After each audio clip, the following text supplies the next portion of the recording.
you immigrated to Canada at age 6, was it? 6, yeah. From Sri Lanka. Yeah. Tell me about your family of origin and the story. How did you guys end up moving to Canada? My father came from a pretty intellectual class of writers and thinkers, but economically not successful. And Sri Lanka is a predominantly Buddhist country, 90-some-odd% Buddhist, but very much like India in every other way. A very deeply entrenched caste-based system, a lot of hierarchy.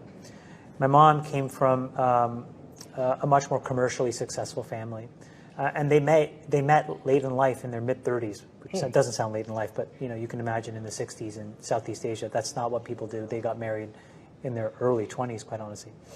In any event, they got married. My mom was a nurse. My dad was a civil servant, and my mom's brother helped get my dad relocated to work at the High Commission in Canada. Was that controversial at all, their relationship at that age and being from different backgrounds?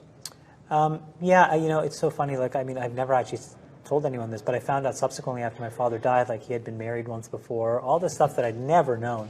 So I don't know the complexity of his life, quite honestly. Again, in that culture, it's not the things, those aren't things were never shared with you. Right.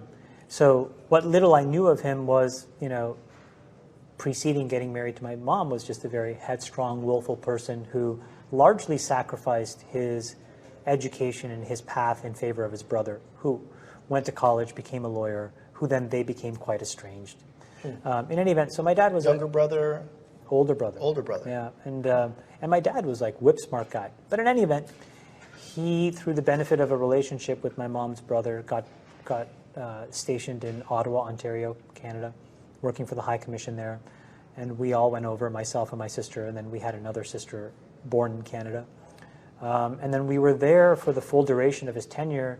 But in that, the civil war between the Buddhist majority, us, and the Tamil Hindu minority really, really escalated.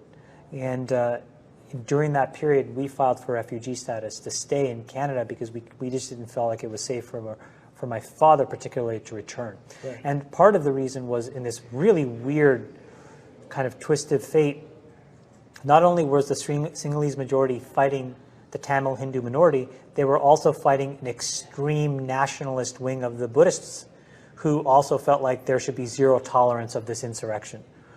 And so if you were caught in the middle, you were being attacked by both sides. Wow.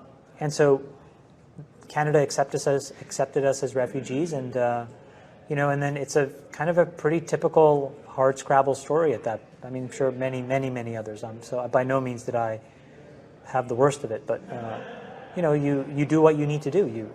My mom became a housekeeper. She never really became a nurse. She became a nurse's aide eventually. My dad kind of stumbled from job to job, worked at a photocopy store, sold encyclopedias, sold vacuum cleaners, just did whatever they tried to kind of survive, and then basically told me and my two sisters, like, hey, you better, get your shit together because there's no soft landing here. Did you internalize that at the time? I mean, so many children of immigrant families do, and absolutely focus in on studies and saying, hey, my parents sacrificed all this for me. I can see it up close. Well, I mean, like it wasn't the words, it's the actions, and it's not just the good actions, but it's the negative actions. My dad became pretty dependent on alcohol. It became a way to kind of like deaden the pain, I think lessen his frustration, but that also created really turbulent life inside the house, and so you had to be really vigilant and aware of what was happening at all times. Those are the negative things. The positive things were that, they would find money for music lessons, and it's like, how did they do that in hindsight? I don't know, but like I learned to play the piano, I learned to play the violin. They exposed us to art and to culture. But to do that when you're sort of like, living on welfare, it's like, that takes a unique personality. It takes a unique kind of vision. So I felt that, I didn't have a bedroom. I didn't have a bed. I had a mattress, and we used to keep it in the closet of the kind of like the hallway, and I used to take it out sleep in the living room, put it back, you know. And it comes in stark contrast to where I went to school, because like by high school, I was going to the best high school that was a public school called Lisgar Collegiate in Ottawa. And everybody that went there was, you know, quote unquote rich in Canadian standards, you know, successful, stable families. And so I was hyper aware. Was it in a way that made you uncomfortable, or had you internalized so much your uniqueness and what you had set out to do that it didn't matter? Yeah, less about how maybe special I was, but I wanted what they had, not in a zero-sum way where I wasn't. I didn't begrudge them the lives that they were living, but I just wanted it as well. You know, like we never went on vacations. We never learned to do some of the things that cost money, you know, skiing or whatever. And that was fine with me, but I wanted to understand what that was like, and I wanted to be around it if I could, and mostly because, you know, you kind of want what you don't have. Sure. But I never put that back on my parents. I mean, because I knew that it was visible, like they were grinding, and, you know, they had their own sets of issues, and so I was like, you know what, like, I'll just try to take care of this for myself when I have a chance. What was your escape? What your favorite subject, favorite activity that you really threw yourself into? No, I mean, to be honest, like, you know, I ran a little casino during the lunch hour because all these little rich kids, you know, wanted to play blackjack. It was pretty obvious that you made more money being the house, and so I was the house. You know, you could bet anywhere from 25 cents or 50 cents to $1. You know, so I'd take that money during the week, and I would kind of go to these charity casinos and play blackjack. And I was a card counter back then, and so I'd be spinning up my money. I was working at Burger King at the time too. And I mean, listen, like, I mean, I'd love to tell you I was a good kid, but I was kind of like, I was a little shady. Like, you know, Burger King, I'd figured out what everything on the menu cost with tax. And you'd have at least 10% of the population, most people don't know this, who live an extremely precise life where when they come and they're like, I'd like a Whopper combo, and you say $5.12, they literally take out $5.12. And so all you need to do is be in cahoots with the guy in the back for him to make the Whopper. And you don't put it in the till, you know, so like we would come up with all these little things because like at the edges, it would just make us feel a little bit more like empowered, like an extra $5 made a difference for us back then. So that's kind of like the kid I was. I was kind of like, you know, not that great in school, reasonably clever when it came to like risk and, you know, things like card counting. Math, I was quite good. And just kind of trundling along. And then the riots in Los Angeles happened. And that was a huge moment in my life. 1991?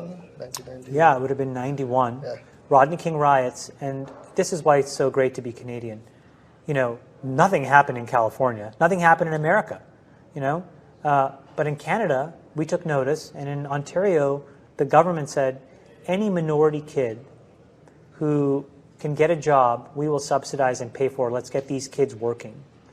And so Really? I applied for a job through this program. It was called Jobs Ontario Youth, JOY, Joy.